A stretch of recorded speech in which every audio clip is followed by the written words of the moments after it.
Hey, how we doing? Nice to see you again. Now this is my racing car. It's a Porsche Boxster S from 2000. It doesn't look like this anymore. This is what the car looked like for my very first racing season when I started racing quite some years back now. It was a crash damaged Porsche Boxster that I bought in the UK, and then with my friend Dominic Delaney of Specialized Vehicle Preparations, we converted it into a racing car that I've been racing for many years now in the Scandinavian Porsche Sports Cup. Now, next weekend we are kicking off the 2021 racing season with the race start happening at Avanisto Racing Circuit in Hämeenlinna here in Finland. Now, over on my TikTok channel, go and check it out, by the way. It's there for everybody to enjoy. A lot of people have asked me questions about the racing car and asked to have a tour around it and see what it looks like in more detail.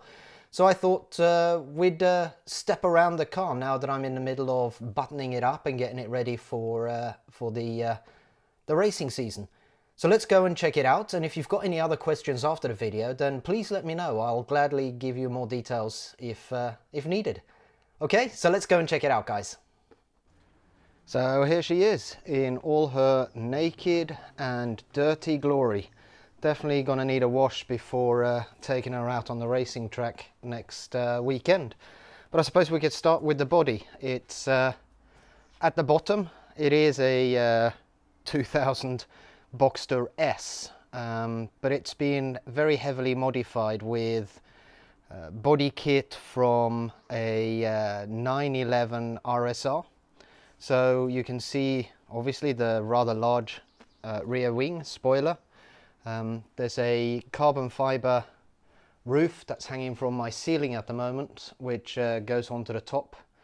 Much wider rear arches with substantially wider rear wheels. Coming round to the front, you can see, if you are familiar with Porsches, you can see that the front end has actually been updated to the body of a 996 911 RSR, including having the radiators relocated to sit down here. So the cooling of the car, there's a central radiator at the front here, and then there are air scoops on each side here that feed round to a radiator on each side. That's also been changed to have an electric power steering, which on the normal road cars, the power steering is driven off the engine, but that takes power away from the engine. So the electric power steering pump is sitting down here. So that's been put in as well. Next, I suppose we could have a quick look at the engine.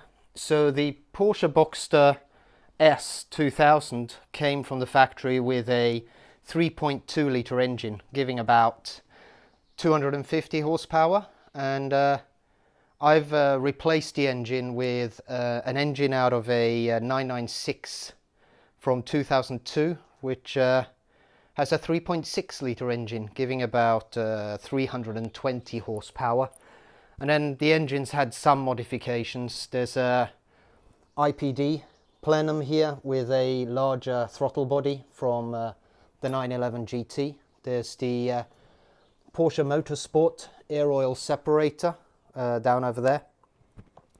And then, like I said, the power steering pump, which normally sits down here, has been removed as well, and then replaced with the electric one at the front. There's not much more else that's been modified on this. For emissions purposes, Porsche has something called a secondary air intake, which normally sits down over there. That's all been removed as well. So that's the engine, which I'll put an engine cover on this quite soon. And then I've got a custom air filter, an air box on this with a cone filter, with the air coming in through here with a scoop to try and increase the airflow into the engine.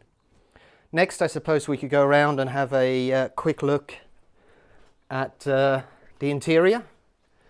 So first of all, we've got a FIA approved racing seat from Recaro, and the racing harness, which is a 4-point racing harness, so 2 straps over the shoulders, one that comes up here between your legs, and then the lap belt that comes across the side, so you're fairly well stuck into the car by the time you start racing.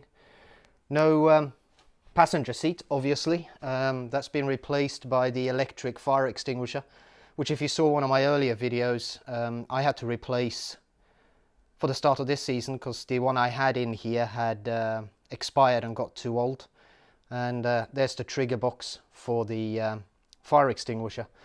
If we look at the dashboard, or what is left of the dashboard, this is what is now remaining. Obviously the original dashboard has all been pulled out of the car. There's no luxuries in this car at all. It's all about lightweight and business and trying to win your races, right? So in here we've got a data logger, which is sitting here with a dash attached to it, which gives you the usual stuff you'd expect, the RPMs, etc. It doesn't give me my speed, but speed isn't actually that important. I've not bothered wiring that up. I don't care how fast I'm going as such, as long as I'm winning, or at least trying to win. Most controls have been removed. They now sit, or what is left and that I need is sitting on the steering wheel, which has got a quick release on it, so you can get the steering wheel on and off to get in and out the car, etc. But here is the controls that are left. You've got windscreen wipers, of course, and indicators. So you have to have, on racing cars, you have to have the indicators on the back so that you can show to people behind you if you need to stop or pull in or something else. And then obviously lights. If it's raining, you need to have lights on. So there's a light switch, and demist as well. So I've got electrically heated front windscreens, so I can demist that way. The remaining buttons are buttons to control the data logger and the dash here. And lastly, this is what's left of the general sort of dashboard on the car. The fuse panel's been removed and replaced by circuit breakers. So should you have some electrical hiccup whilst you're racing, you'll very quickly see a circuit breaker pop out and you can reset it as fast as possible. There's no ignition key anymore. That's all been completely removed. So power is through here. You've got on for power to the system, and then the next one up here is to put power to the engine, etc. If I flick this one more time, it will start the engine.